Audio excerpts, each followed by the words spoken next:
Well, so we're sandwiching Kofi Frimpong Akable. Yeah. Joseph Akable is fine. Good morning. Joseph Akable, how are you? I'm fine. How are you, Mavi? I'm good. You're good yourself? Yeah, I'm good. Yeah. Okay, so let's do the newspapers. We'll take you to America as well as part of our review this morning. I love America. But let's look at the newspapers. My mom will pronounce. We've got the graphic, the Daily Dispatch, the Daily Guide, the Today newspaper. I see the Finder, the Ghanaian Times. So where shall we begin? Graphic. All right. Front page of the Daily Graphic newspaper. Boosts for farmers. NCCE graphic begin cleanup campaign. Okay, so that's another headline. But the boost for farmers, President launches commodity platform. That story is on page 3. There's President Akufo-Addo in an interaction with some women. I see them standing by maize. Okay, no, this will be corn. That thing is always so confusing. Okay, UT Bank receivers drag Ibrahim Muhammad to court over 358 million Ghana cedis debts. Ayalolo service in limbo, 150 buses grounded, 60 others idle.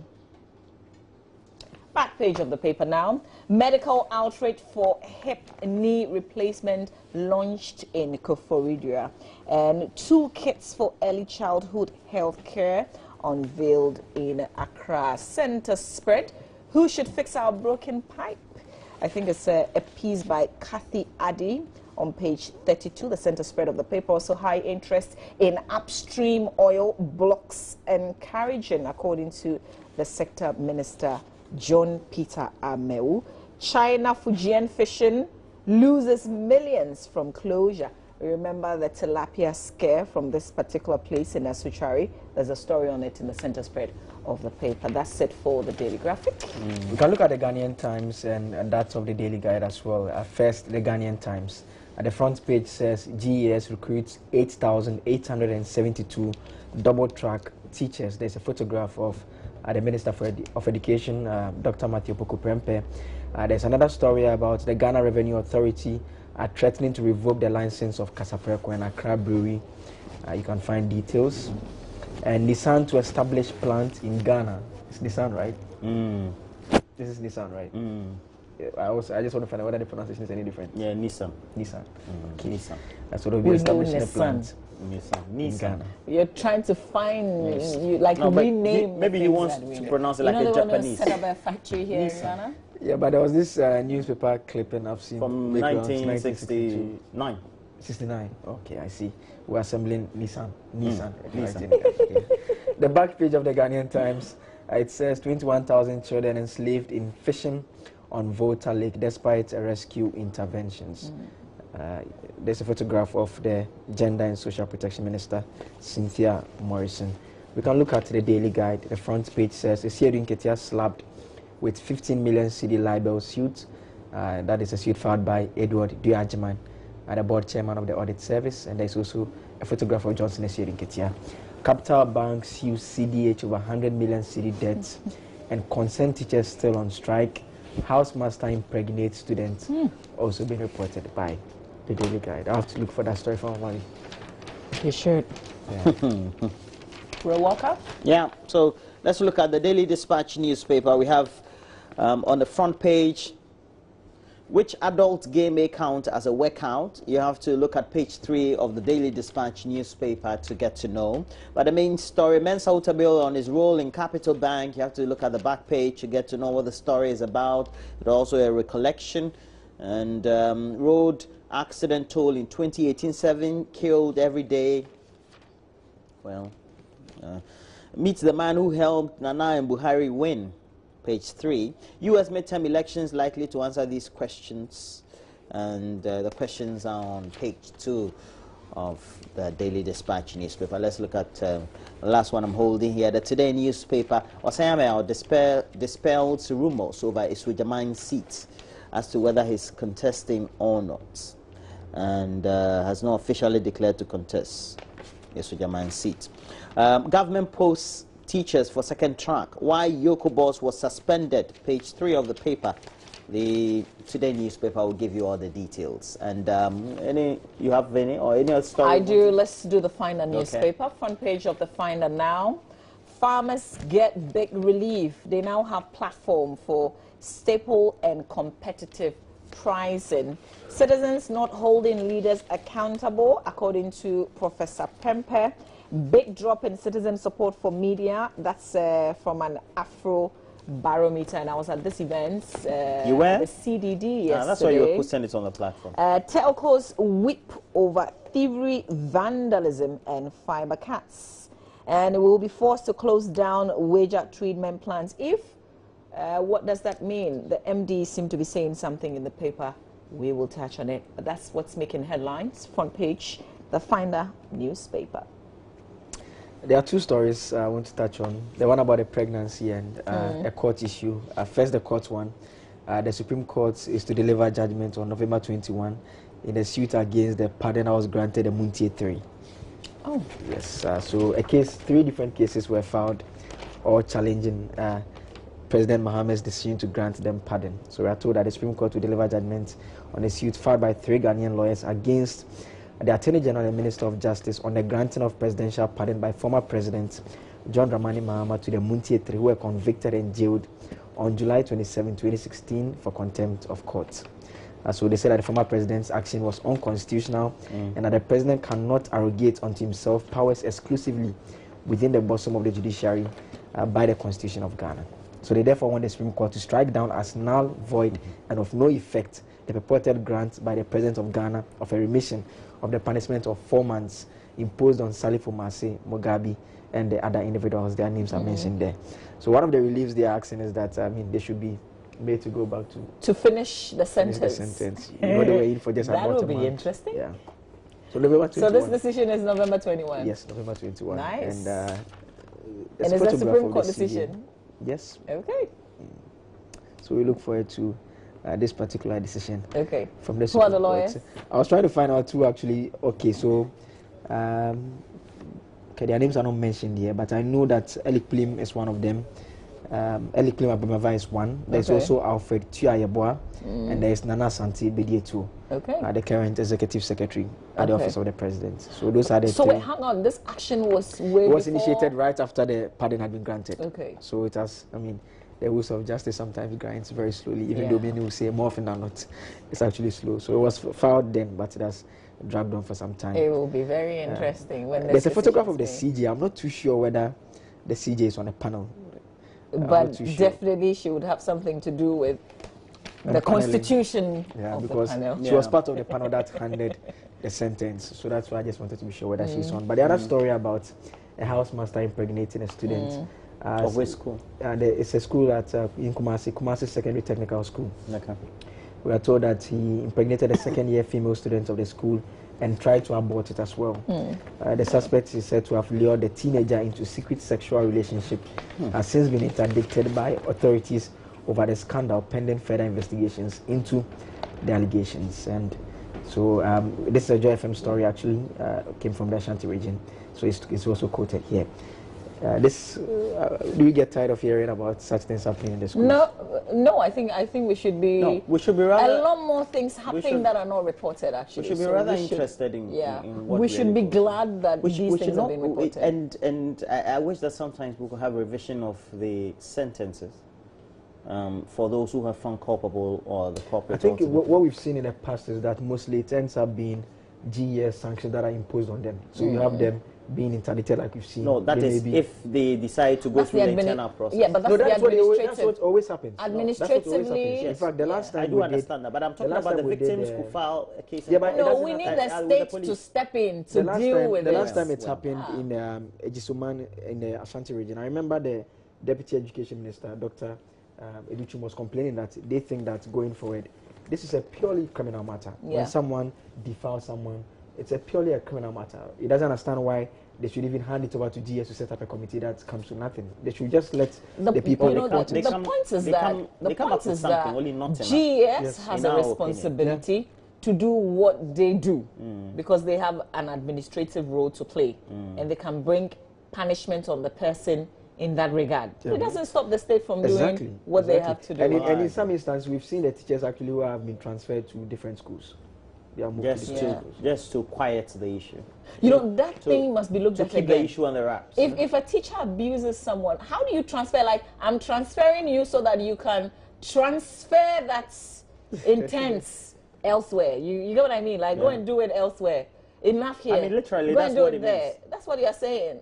Because that's the behavioral pattern of the person. How is that punishment? It's not. How is that punishment? Not at all. Not at all. Yeah. So that'll be it for the daily guide in terms of the stories. Any story? Well, we've heard about all the people who have been killed on the Adenta stretch. I apply the motorway, and this week, this is the second time I'm talking about the motorway. And this morning again, I had to swerve. And that apparently there was a bus yesterday in the afternoon, and there was an accident that was recorded because and today there was apparently a bus that was just on the other side of the lane. The bus was actually behind me, and I saw the car coming with, you know, it's dawn. So, and at the end of the day, you also try to be cautious on the road because you have to drive defensively.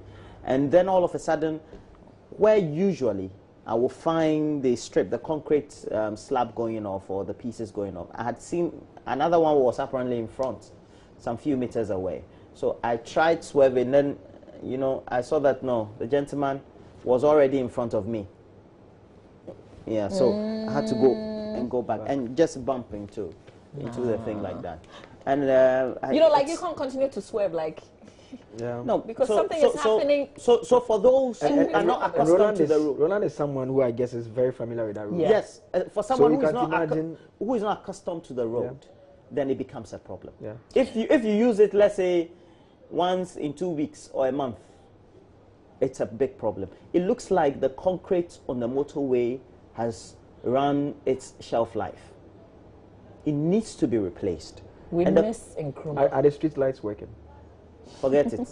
That one don't talk about. Only at the toll booth when they have to collect. So, you know, I want to ask, when officials go on inspection, when they go and inspect, like I understand the roads minister is inspecting roads in the Western region. And the question I asked yesterday was, look at the line, the chain. At least there's a Western regional minister. Too many agencies and individuals. There is a regional coordinating council. There is a highway authority regional office. Are we saying that like all these people in the chain don't report? It has to take the minister to go around to inspect. So if the minister doesn't see that the road is bad, it cannot be fixed. Yeah. You know, like I think there's something fundamentally wrong somewhere. There's a fundamental problem. Well, somewhere. this is just. Oh, this is what you're talking about on the telephone. No. This one is one of them. This one has been covered, I think. So they cover it, and you know, so this interestingly, they tend to cover it. They used to cover it with bitumen. So and this is concrete. You cover and bitumen is made out of petroleum, so it's more like you are using rubber. So these are the holes we're talking about. Yes. On the motorway. Yeah, because they are. You see, this is concrete, and if you watch the earlier patch they did before the main concrete slab went off. It was bitumen. They mixed bitumen and gravels or chippings. How can you mix oil or petroleum-based product with concrete? They don't. It doesn't. I think our problem is we cut corners. Engineers, we cut corners, spend a lot more, and do shoddy jobs. That's what happens. And when you're you know, Anio Sabote lives. Commutes from Pram Pram. He's always on Facebook complaining about it. And you know, for me, I will not go. But this is not on. Look, now you find that a whole one lane, this gap will be there. The whole one lane, and then the other one will be okay. And this is supposed to be a highway. I mean, when you're driving on a highway, everybody is going. You don't need to put on your highlight and be looking for. Where's the potholes? And this is a 2-lane, eh? So whilst you're swerving, because you're thinking about yourself and you're thinking about the road, and you're going that way, and before you know, somebody is already And ideally, if you go to driving school and you're going to look for a license, they tell you that this is the outer lane. The inner lane, it's where those who want to drive within a certain speed limit or want to take their time. But that's why you can't trust the outer or the You know, the inner lane was west. So everybody was using the outer lane. And what you are seeing now is not the outer lane. So the outer lane, you say, it means that now you have to go to inner. And you cannot speed on the inner because everybody driving from not when you talk here, they say there's some sino-hydro something. It will fix all these things that we're talking about. Right. I mean, it's... Sometimes I wish that, the big men, some of them live in Tema, the Gulf City, come to 25. I wish that one of them will get an accident and die. Then we'll go and do big funeral. Then maybe that will fix the whole year. When somebody dies, some big man dies on the motorway, I think this week or next week, they'll fix it. Some big man, let's say some minister. I know some ministers who live there, party people. Roland. Both we're not asking. Because even me, I'm a big man. In my area, people call me honorable. But look, I go my area, they call me honorable. We're not asking for that to happen. We're not asking for that to happen. Deadly. Yesterday there was an accident. The point Roland is making is that, I mean, don't do diplo. This thing is diplo language. I'm saying exactly what you're saying. I mean, the issues are such that you don't get why people are not eager to solve it. So like the Adenta situation, people are 180 people plus are dying. Then someone comes on the phone and the person says that we are hoping that by the close of 2019 we would have completed the procurement process. Yes. The bridges are there. They just need a staircase to connect them. Yeah. This is an urgent. Yesterday the MP mentions sino-hydro as part of that. We know about the sino-hydro. We know it is coming. We know it's going to be what it was. But we are talking about short-term measures. We are talking about 180 people dying. For the last 3 weeks, I ply the motorway almost 6 times or maybe 4 times a day because I go to the office. Then I usually go to a number of meetings in Tema. Over the last 3 weeks, I've been doing that. So it means every day I've been paying 4 cities. So Roland, let's. I mean, where are the lawyers? Those who do the class things action, in the public, class action in the public interest. Let's find out. Can we decide that we won't pay toll because I pay toll, you pay toll, we use these? But it goes into the road fund, and we are told about this collateral loan from you. I beg. If we refuse to pay the tolls, I mean, if it's a collective action, nothing will happen. Really? Oh, I think the other what Roland was trying to draw attention, it may be perhaps a class action against some agency or something. I'm told that class action. So I've been infuriated about the situation. So last week I asked a lawyer friend, he told me they have what they call a class action. Yeah. You can. But I need to mass people up. Oh, you get people easily. Easily. I think some people did some wonderful work around East Legon. Not East Legon itself per se, but I think they live a bit beyond and they organize themselves beautifully. But that was to fix their roads. East Legon. Let's look at. But no, I said this is beyond East Legon. I can't remember exactly. Maybe we can learn from them. We can learn from such members in those communities who have done it really well. But we need to do something. I mean, let's look at what happened in Takwa, the residents blocking the roads. Let's look at what is happening in Adenta. In fact, on Monday, the residents protesting. On Friday, actually, they intend to hold a vigil, I mean, in memory of all those who have lost their lives on that stretch, and families, people who are providing for families have been lost. Since we started this discussion, about 3 people have been knocked down. Yeah, even this on discussion Monday, in the public domain, when they were saying they will finish it in 2019, people have been knocked down. We should stop making everything about votes, election, because No, the thing is that when you're talking about it, they think that maybe you don't like one party or not. But No. Listen, I have learned something because I have friends who are in politics. I've learned something. They just shut their eyes. They know that what we are talking about right now is the right thing, but it's just buga buga. That's what it is. They know what it is. If you don't take time, you go die. And if you...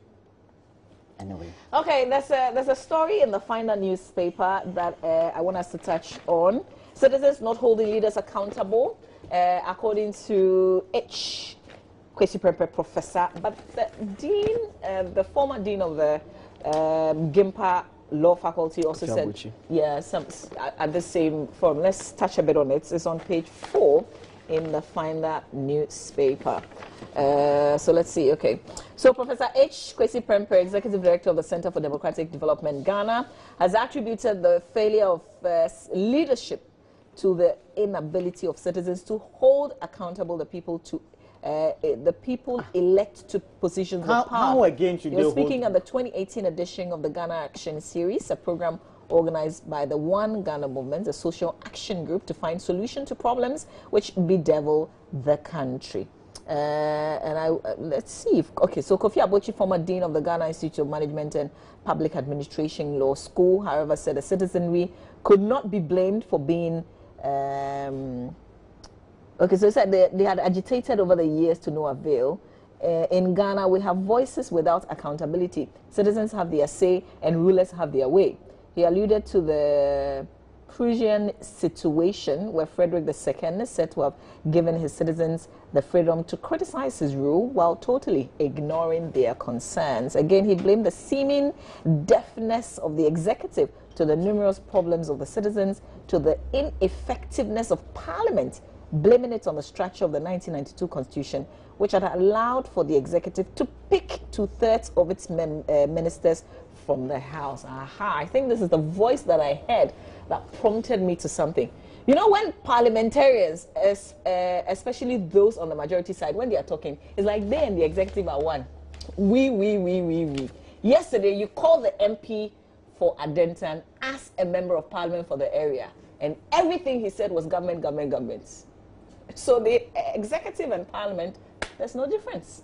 And if we can't have a clear difference between these two different arms, we will always be where we are. Because Parliament sees everything that the executive does. I mean, they are like communicators for the government. I think that we need to be doing. We need to do midterm elections rather. That's what I'm trying to say. We should do the parliamentary elections midway. Maybe, yeah. There's a solution in the US now. So one has the House, one we will get never the do Senate it, right? now. We will always listen. And it happens when they're in opposition. They'll say, "Oh, there are things in the Constitution that must be worked on." Blah blah blah. Look at LTI. Look at what we're doing with LTI in Parliament. Because the people of Ardenta, when they hear their MP speak on this issue, they want to hear him make the point that he's forcing government. He's trying to get government to fix it. No, he's telling you why government can't fix it now, and why they are. And he's telling you that it's part of government's bigger plan. I mean, your MP is an executive member. He's not talking as a member of parliament like your representative. He's talking as a representative of the government in parliament. That's what is happening. No clear distinction. But it's at this point that I agree with Professor Prempe about the role citizens play, whether we are demanding enough accountability. There is one MP, one of the leaders in parliament. I mean, she has been winning her seat consistently, and her roads, they've been complaining about her roads. Wait. Many No, times. but the MP is not supposed to. Is this person? No, that is trite. It's not in doubt that the MPs are not supposed to provide roads. It's not in doubt. It's not in doubt. For that one, but we know for a fact that they file urgent questions in parliament. Yes. You don't expect. We have to. Has she even asked the question? For me, that we are not expecting the MPs to fix the road. What we are saying is that they are better placed to ask for the resources to be provided. They are better placed. I disagree. I don't think you disagree that better placed. You see, that's why we are I here. disagree. They are our representative in parliament because they are closer. Yes. They are closer to the people. You can file an urgent question asking why this road has not been fixed. Can you call the roads minister to ask her? He will not take his call. His PA will tell you he's busy. Yeah. But if they file a question in parliament, when will the roads be fixed? You're talking about the Tema motorway. I am talking about my own Accra and Sawam road. We are talking about the Kwabenya roads, and I'm sure you're talking about the Kwabenya roads. And what you are saying, this individual. The MP sitting in parliament can ask a question. When they are campaigning, they actually talk about the roads, even though they know they can't fix it. They tell you, "I'll fix your roads."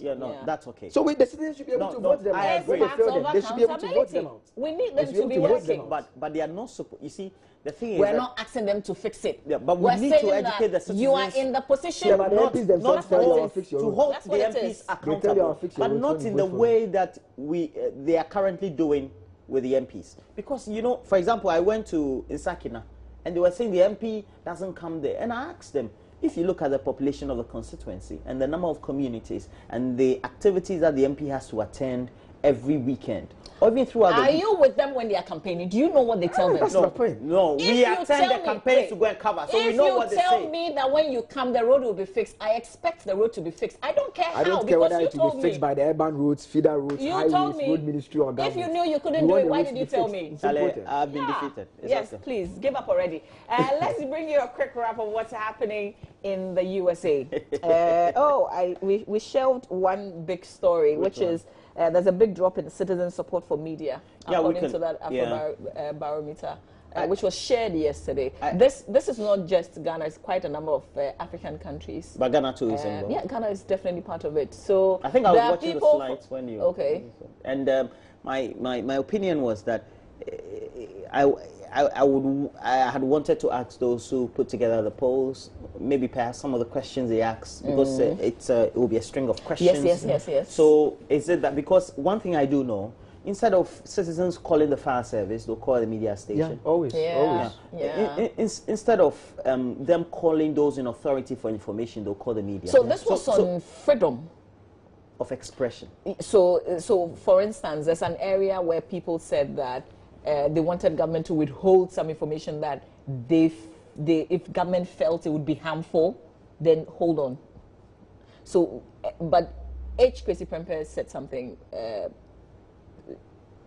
for instance, like, because these people don't understand criminal libel, you know, like, we've moved on, we've gotten to a stage where people don't remember where we came from. They're not familiar with our history. So they think that, you know, we are so comfortable. You get it? So they are, but I get you, if we get to understand in detail the sort of questions that they put to them. But it's interesting what some people think. So let me share a few of the things that I picked by way of the slides in the key findings, where majority of Ghanaians say that they trust. Let me skip this one and go directly to the one that you were talking about, Roland Walker. Whilst I look for the slides to share, we will go to the US in a bit to see what's happening, new developments, and who is winning, who is not. So around 6 in 10 respondents say the media has more freedom than a few years ago to investigate and criticize government actions. Only about 1 in 3 Ghanaians support full media freedom, a sharp drop from 55% in 2005. A majority say instead that the government should have the right to prevent the publication of information it deems harmful to society. Among 21 African countries surveyed in 2016-2018, Ghana ranks well below average 47% in its support for media freedom. So it sounds like we're going back a bit with the findings that came out released yesterday. I think we've gotten to a level where people feel that their freedom is so much to the extent that people are abusing those freedoms now. And those are the concerns that they have. True. Wow. No.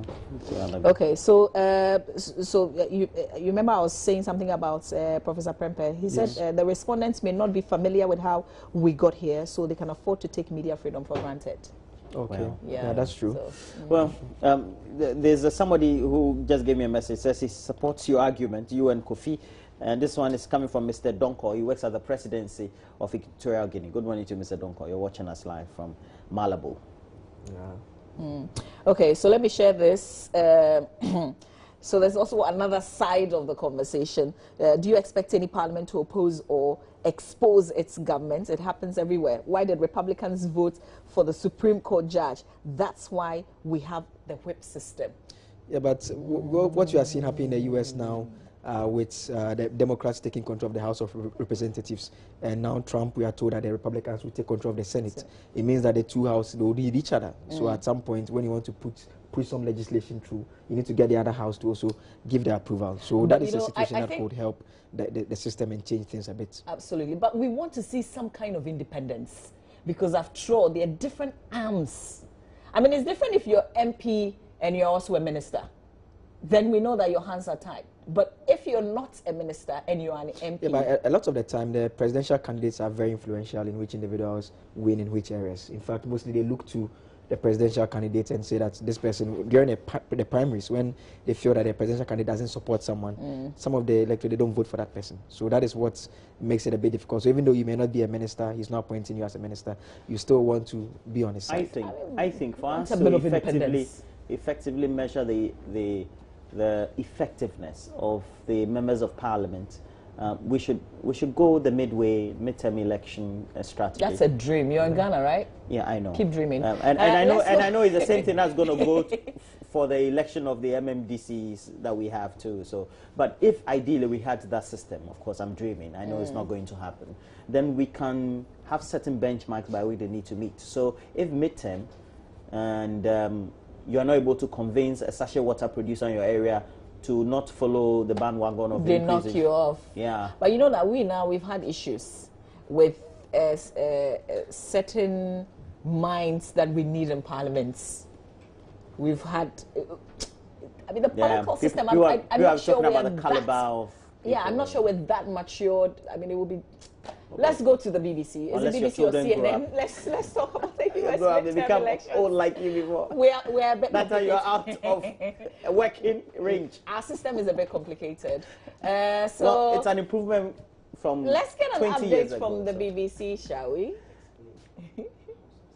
Conventional wisdom in this case was right. With control of the House of Representatives, they are now going to be able to block Donald Trump's legislative agenda. They can start passing laws out of the House and forcing Republican senators to take uncomfortable votes. They're not going to be happy dealing with things like minimum wage or increased social spending. Also expect much more oversight. With Democrats controlling the House of Representatives, they are going to have key committees that will be able to look into allegations of collusion between the Russian government and Donald Trump's presidential campaign. They might delve into Donald Trump's personal finances and finally get a look at his tax returns. In addition, there have been allegations of corruption made against senior Donald Trump administration officials. The Democrats are going to be able to dig deep in that and possibly embarrass this administration. Now, Republicans maintain control of the Senate, and this is very important because with a simple majority, if Republicans stick together, they can confirm any of Donald Trump's appointments to his administration or to the judiciary. Donald Trump has already appointed 84 judges, conservative judges, to the federal judiciary. Expect that trend to continue. Also, it'll make it much easier for Donald Trump to, say, replace someone like Attorney General Jeff Sessions if he decides to fire them after this midterm election. If Republicans stick together, they will be able to get that through.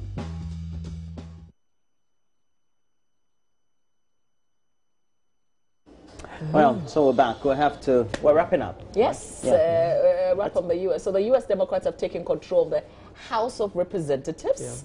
Yeah. That's for shizzle.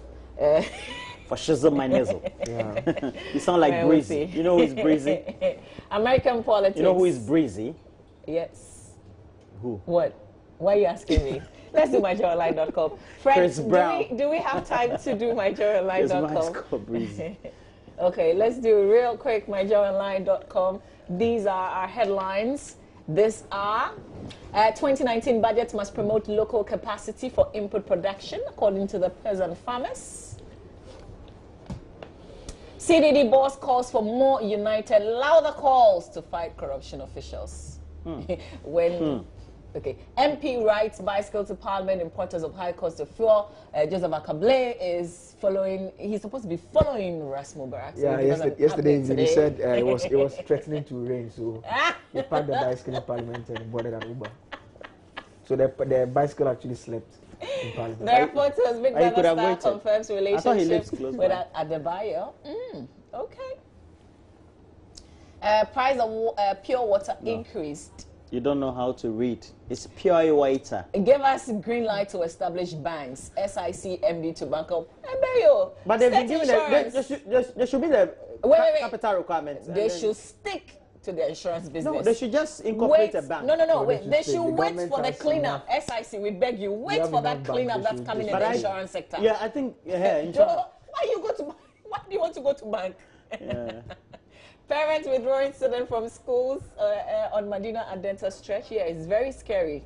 And if you're a parent and your child crosses that road every day, you'd be thinking about that too. High interest greets Ghana's first licensing round.